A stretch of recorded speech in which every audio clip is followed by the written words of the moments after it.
Exercice 8. On sait que les droites LO et VE sont parallèles. Combien mesure la longueur PV? 5, 10,5, 11 ou 11,5 cm.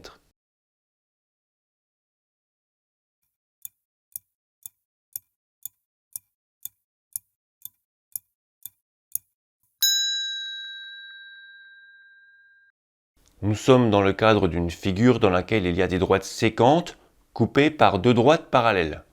On peut donc appliquer le théorème de Thalès. On écrit, d'après le théorème de Thalès, on a deux points.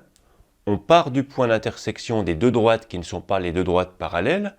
En partant toujours de ce point, on écrit le rapport de la plus petite longueur par la plus grande sur l'une des deux droites qui passe par ce point. Donc PL sur PV. On fait la même chose sur l'autre droite qui passe par ce point en partant toujours de ce point, PO sur PE. Enfin, on écrit le rapport de la plus petite longueur sur la plus grande sur les deux droites parallèles, LO sur VE. Deuxième étape, on écrit donc et on remplace les lettres par les valeurs qui sont données dans l'énoncé.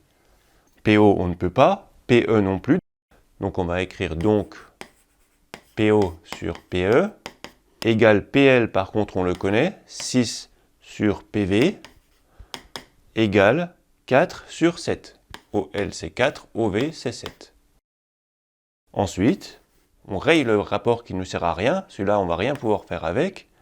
On cache la valeur que l'on recherche et on écrit donc PV égale. Et on fait un produit en croix avec les trois valeurs restantes.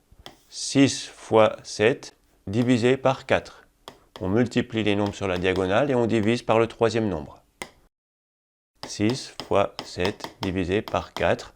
Donc PV égale, alors 6 fois 7, 42. 42 divisé par 4, pour diviser un nombre par 4, tu peux le diviser deux fois de suite par 2. 42 divisé par 2, 21. 21 divisé par 2, 10,5. On n'oublie pas d'écrire les unités.